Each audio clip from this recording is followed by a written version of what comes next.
வணக்கம் நேர்களே, நான் உங்கள் ஆஸ்ட்ரோ பூர்ணா. இன்றைக்கி நாம் பார்க்கக்கூடிய சிறப்பு பதிவு குரு பெயர்ச்சி 2026. இந்த 2026 குரு பகவான் மிதுன ராசியிலிருந்து கடக ராசிக்கு உச்சம் பெற போகிறார். வருகின்ற ஜூன் மாதம் 2ஆம் தேதி 2026 இந்த குரு பெயர்ச்சி நடக்க போகுது. இந்த குரு பெயர்ச்சி ஆகப்பட்டது கிட்டத்தட்ட 1 வருடங்களுக்கு, அதாவது 2027 ஜூன் மாதம் 25ஆம் தேதி வரைக்கும் இந்த குரு பகவான் கடக ராசியில் இருந்து செயல்பட போகிறாரு. இந்த கடக ராசியில் இருக்கக்கூடிய இந்த குரு பகவான் அவருடைய 5ஆம் பார்வையாக விருச்சிக ராசியையும், 7ஆம் பார்வையாக மகர ராசியையும், 9ஆம் பார்வையாக மீன ராசியையும் பார்வையிடுகிறார். இந்த காலகட்டத்தில் ஒவ்வொரு ராசி என்பவர்களுக்கும் என்ன மாதிரியான ஒரு பலன்கள் அப்படின்றத நம்ம பார்த்துட்டு வந்துட்டுருக்கோம். அதனுடைய வரிசையில் துலாம் ராசி அன்பர்களுக்கு நம்ம இன்னைக்கு பார்க்க போகிறோம். துலாம் ராசி அன்பர்களுக்கு இந்த குரு பகவான் 10ஆம் இடமான அந்த கர்மஸ்தானத்தில் உச்சம் பெற போகிறார். இந்த துலாம் ராசி அன்பர்களுக்கு உபஜய ஸ்தானாதிபதி, அடுத்து பார்த்திங்கன்னா ருணரோக சத்ரு ஸ்தானாதிபதி, 3, 6 குடைய அந்த குரு பகவான் உங்களுடைய 10ஆம் இடத்துல உச்சம் பெற போகிறார்.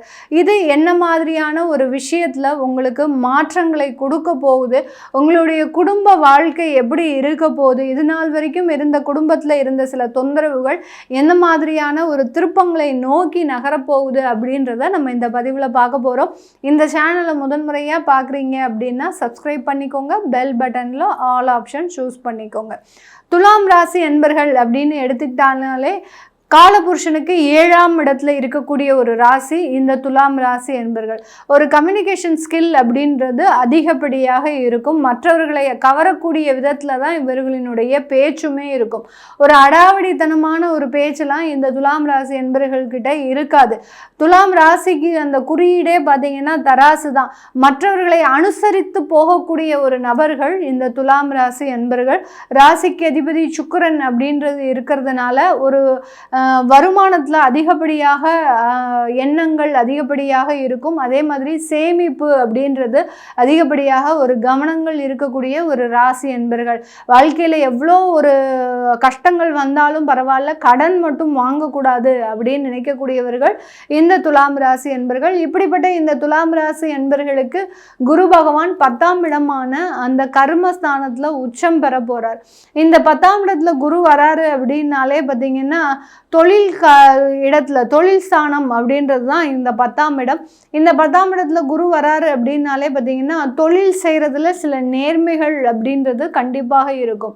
இந்த துலாம் ராசி என்பவர்களுக்கு இந்த சமயத்தில் மட்டும்தான் இந்த குணங்கள் இருக்குமா அப்படின்னு கேட்டிங்கன்னா கிடையாது. எப்போதுமே பொதுவாகவே அதிகப்படியாக ஒரு தராசுனாலே நியாயத்தோடு தான் இருக்கணும். அப்படி இருந்தால் தான் இவர்களினுடைய வாழ்க்கையே ஒரு நல்ல ஒரு ஃப்ரூட்ஃபுல்லாக இருக்கும். அப்படி இருக்கக்கூடிய இந்த துலாம் ராசி என்பவர்களுக்கு தொழிலில் மேலும் ஒரு கண்ணியத்தோடையும் ஒரு நேர்மையோடும் நடக்கக்கூடிய ஒரு நேரமாக தான் இந்த ராசி என்பவர்களுக்கு இருக்க போகுது. பொதுவாக நம்ம ஒரு ஜாதகத்தில் 10ஆம் இடத்துல குரு இருக்கிறாரு அப்படின்னாலே பார்த்திங்கன்னா அவர்களால் தொழில் செய்யவே முடியாது. ஏன்னா தொழில் செய்யணும்னா அதிகப்படியான ஒரு வார்த்தைகளை புரட்டி பேசணும், தேவையில்லாத இடத்துல போய் தேவையில்லாத விஷயங்களை பேசணும். இந்த மாதிரியாகலாம் ஒரு முன்னுக்கு முரணாக செயல்படக்கூடிய ஒரு அமைப்பு தான் தொழில்னாலே ஆகிப்போச்சு இந்த கலியுகத்தில். அந்த காலத்துலலாம் தொழில் செய்கிறாங்க அப்படின்னா பார்த்திங்கன்னா புராண காலத்துலலாம் ஒரு நேர்மையோடு செய்வாங்க. தொழில்ன்றது பார்த்திங்கன்னா எந்த விதமான எதிர்பார்ப்பும் இன்றி உங்களுடைய ப்ராடக்டை எப்படி விற்கிறீங்க அப்படின்ற மாதிரியானதான் அந்த புராண காலத்துலலாம் அந்த தொழில்ன்ற அமைப்பு இருக்கும். இப்போ இந்த கலியுகத்தில் அந்த 10ஆம் இடத்துல குரு வந்து இருக்கிறாரு அப்படின்னாலே இவங்களால தொழில் செய்ய முடியாது. ஏன்னா எவ்வளவுதான் இவங்களால நேர்மையாக செய்ய முடியும். அதனால அந்த தொழிலை இழுத்து மூடுறதுக்கு உண்டான ஒரு சூழ்நிலையும் இந்த துலாம் ராசி என்பவர்களுக்கு இருக்கும்.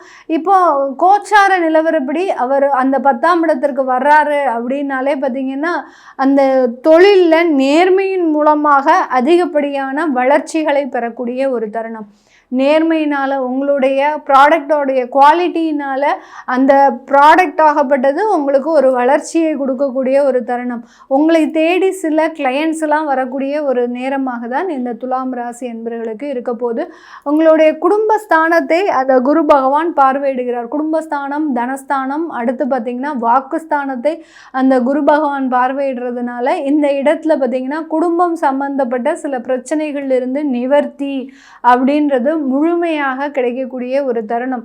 குடும்பத்தில் நிறைய விவாகரத்து வழக்குகள், ஒருத்தருக்கு ஒருத்தர் ஏமாற்றக்கூடிய ஒரு சூழ்நிலை.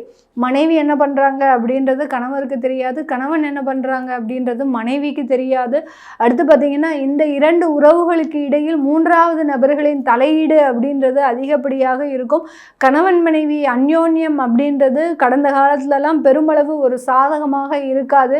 எவ்வளோதான் விட்டு கொடுத்து போனாலும் அவர் எனக்கு சாதகமாக இருக்க மாட்டேங்கிறார், அதனால நான் இந்த குடும்பத்தை விட்டு வெளியேறக்கூடிய ஒரு சூழ்நிலையில் இருக்கிறேன் அப்படின்ற மாதிரியாக இந்த துலாம் ராசி என்பர்களினுடைய குடும்ப வாழ்க்கை அப்படின்னு பார்த்தீங்கன்னா ரொம்ப சின்னாபின்னமான ஒரு சூழ்நிலையாக தான் இருக்குது.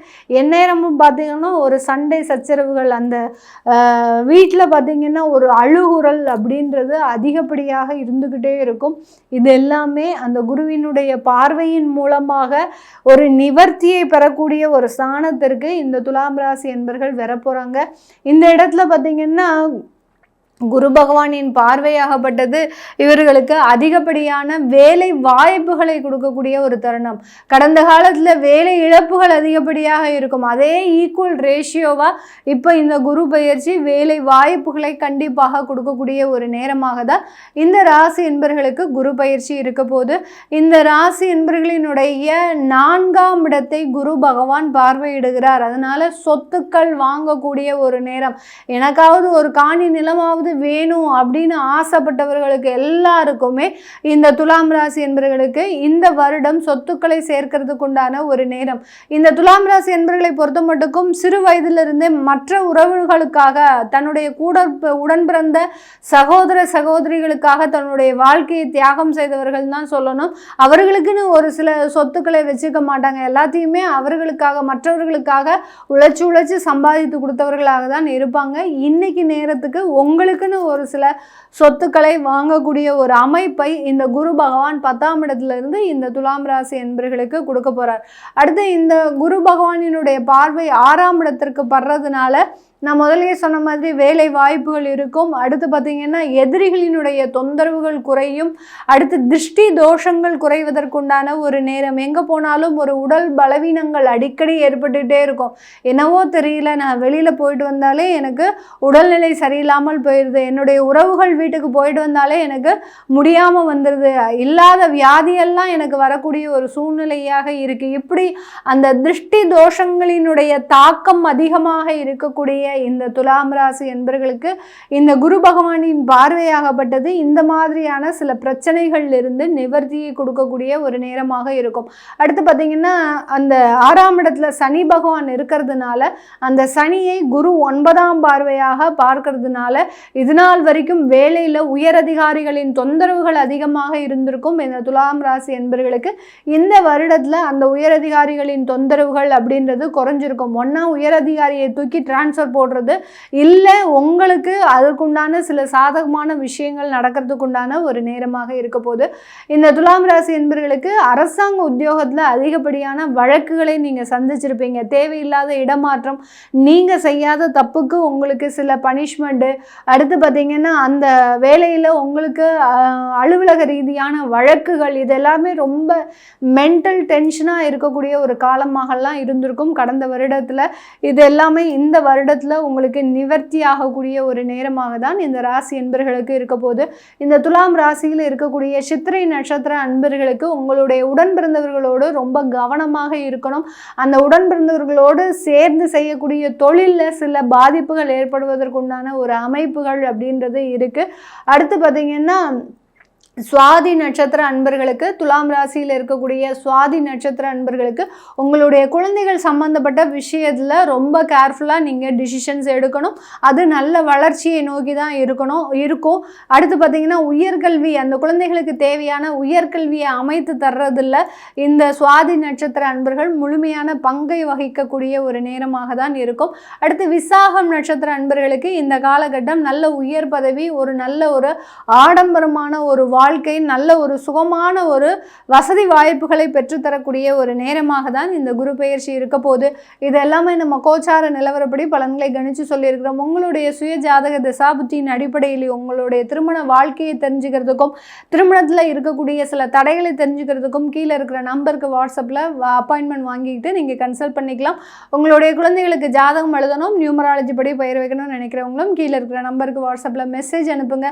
அதற்குண்டான விவரங்கள் தெரிய வரும். உங்களிடமிருந்து விடைபெறுவது உங்கள் ஆஸ்ட்ரோ பூர்ணா. நன்றி, வணக்கம்.